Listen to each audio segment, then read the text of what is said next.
I want to play my Gibson Explorer. We're going to find out if this is any good. Now this video isn't like other videos out there, you know, where they talk for like 7.5 minutes and only play for a minute. We're definitely going to be playing quite a bit of this, but I'll just try to save the yammering until later. And as always, the signal chain is listed in the description down below, along with the chapter markers, so you might want to skip around to different amps and stuff like that. You can do that. But enough talking, let's get after it.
You can't really do a review on YouTube without actually talking about the specs, so I'm going to try and do this as quickly as I can, and then we'll get to more playing. We have a slab mahogany body in gloss nitro finish, a slim tapered carved mahogany neck with an unbound rosewood fretboard and dot inlays. If we're talking prior to 2019, there's a good chance that the fretboard is actually granadillo rather than rosewood. We also have the inlaid Gibson logo, mini Grover Rotomatic tuners, 2 volume and a master tone, a 3-way toggle switch, a Burstbucker 2 in the neck, and a Burstbucker 3 in the bridge. And as far as the bridge, we have a Nashville-style Tune-o-matic with a stop bar. That's enough about the specs. Here's 5 more sound samples.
So the next part here I have to do to appease the internet, as I like to call it. What it does is it stops tears from coming out and coming through in the form of comments. So we're going to be playing clean on the bridge, the middle position, and then the neck position.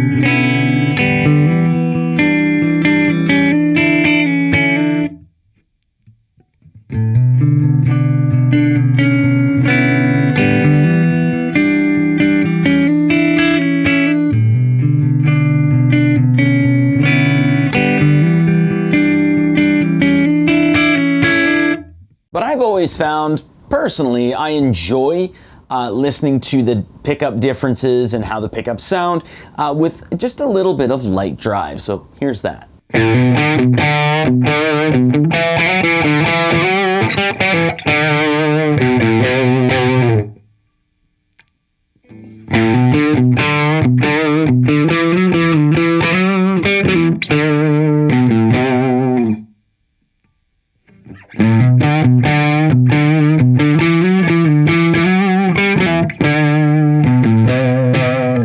Now, as far as potentiometers, we do have 3 hand-soldered Gibson branded potentiometers. We don't have an orange drop capacitor or anything like that, just one of those like generic ones. These are the audio taper pots, so let's go ahead and take a listen to them.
Now, thankfully, each pickup actually has its own volume. So we have the neck volume and then the bridge volume. So we do have that option of putting it into the middle position and then dialing back on the volume for each of the pickups. That allows you to kind of, I've always found that, you know, dialing back on the neck gives you a little more of a sweeter tone when it comes to playing leads. The big downside with having a master tone is you can't do tone blending in the middle position. But thankfully you can still turn the volume down on either the neck or the bridge and then use your toggle switch as a kill switch.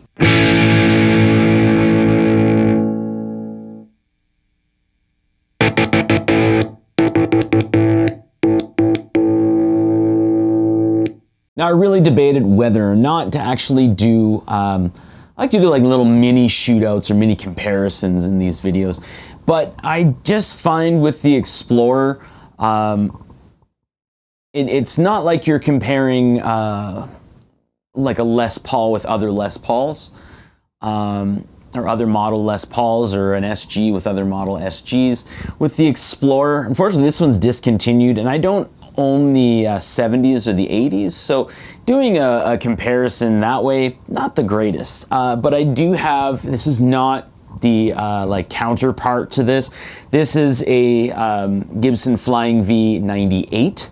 So it's a 2007 reissue of the Gibson Flying V 98 model. So, I mean, the pickups are definitely different. It's got the 500 in the bridge. So you're definitely gonna hear a lot of differences here. But just for quick comparison, I wanted to do bridge, middle, and the neck comparison.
Now what I do want to do here is talk about whether this is a comfortable guitar to play, and I'll grab a couple of other typical Gibsons that you might find, and I'll kind of talk about each of those in relation to this, or in comparison to this one. Now there is a misconception that the Explorer is uncomfortable to play, especially while seated, and the only reason that you would want one is because you absolutely love James Hetfield. Now that second part might be true, but when you're playing it seated and not in the I think mandatory down low God stretch mode that James Hetfield has it in, but when you're playing it seated, it sits right on your lap. It's quite well balanced, and the upper fin here doesn't really get in your way. I mean, if you were to kind of play it in the classical position, then at that point it's kind of raising your elbow up, but it's kind of natural to play seated.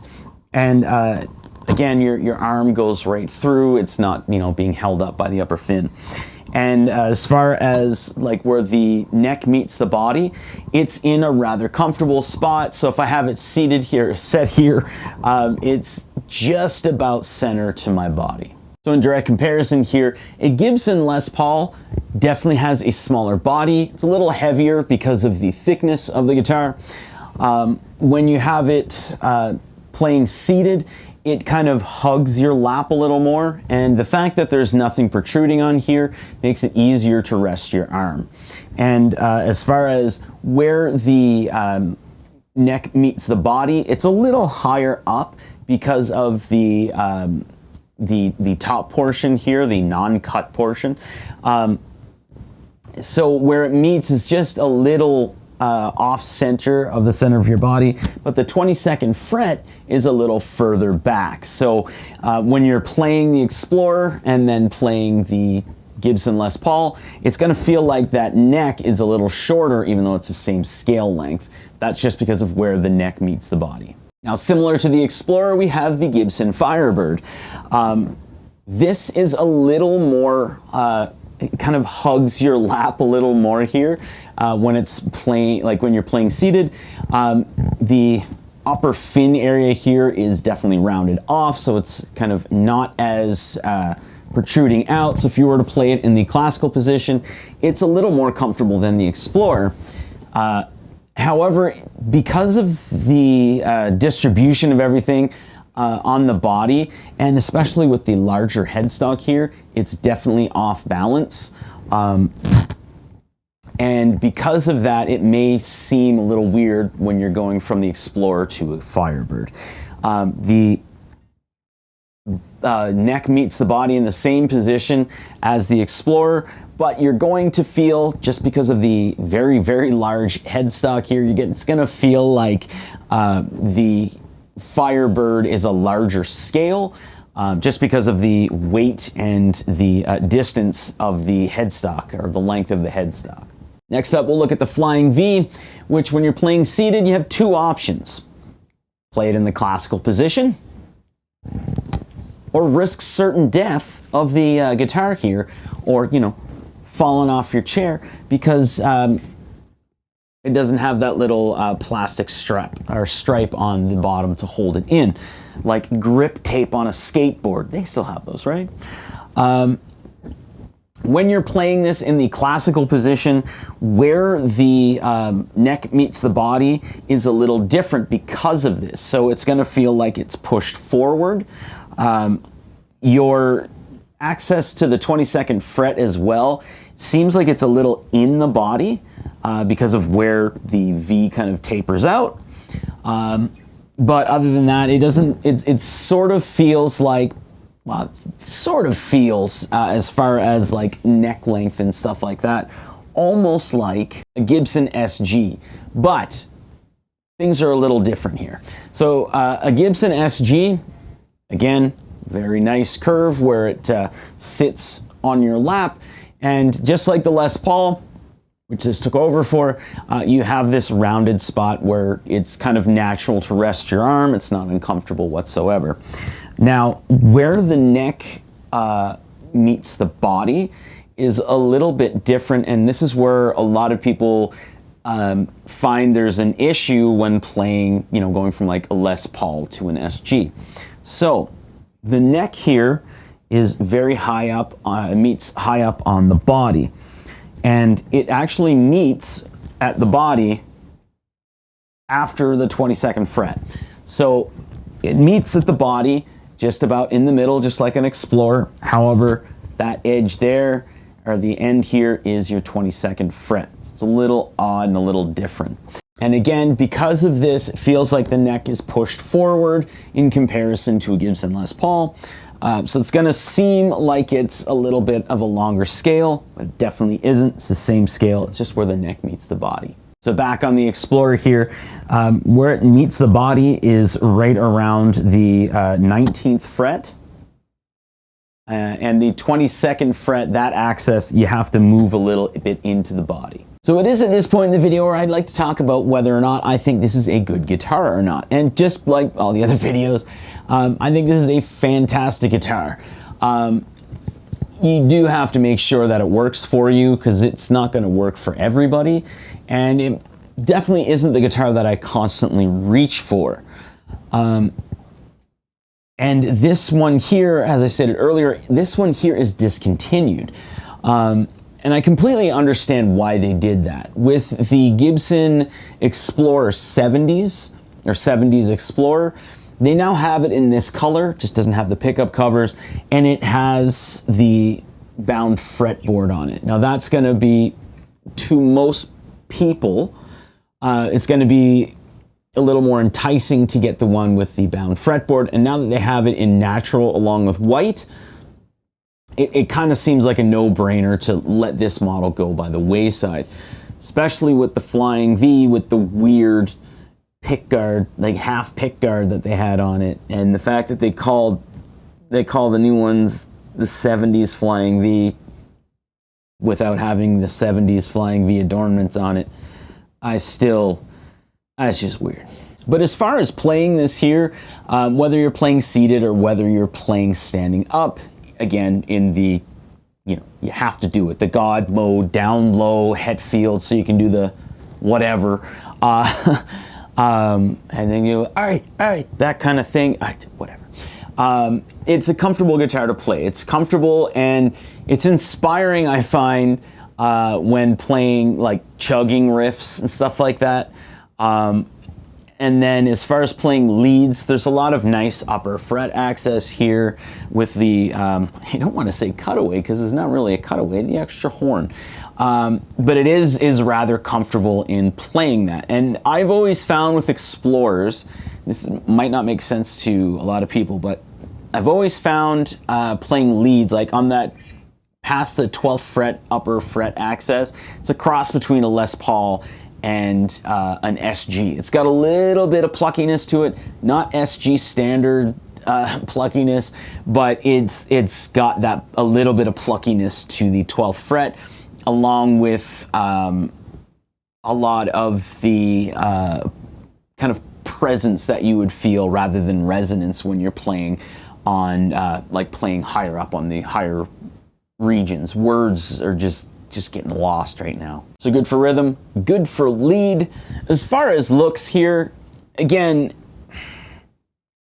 you have to mention James Hetfield here. I know this particular one, a lot of people would say The Edge from U2. But it's just one of those things where this guitar here, this shape, even though it was from a different brand eventually, kind of inspired a large generation of guitar players from James Hetfield. So it's kind of natural to think James Hetfield when you're playing one of these. But it really does a whole bunch, and especially with having the Burstbucker 2 in the neck and the Burstbucker 3 in the bridge. They're not like overly hot pickups. They're not crazy. It's not like to the same level as like the 500T. Still, it's also not Burstbucker 1 and 2 either.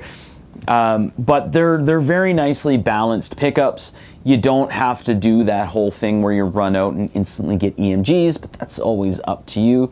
I've kind of fallen out of favor with them. They're just, I don't know, I don't like the active sound for some reason anymore. That doesn't mean that they're bad. It works for a whole bunch of people. It just doesn't work for me anymore. But yeah, you can get a lot of different tones out of this. You don't have to get metal tones out of it. You can actually very easily dial back a little bit on the master tone in the neck position and start getting some very good jazz tones. And again, with using the individual volumes for the pickups and putting this in the middle position, with playing around with the tone control and the volume controls for each of the individual pickups, like try that out. Try using full blast on the bridge and dialing back a little bit on the neck, and then playing some leads. You'll get some really good tones out of that. So this is something you can still do that with. But that's really all I do want to say about this guitar. I have a 2010 Gibson Explorer as well. I'll probably do a shootout between both of these, and I'll probably end up doing a review on the 2010 as well. So I don't know, keep an eye open for that. Thanks for watching.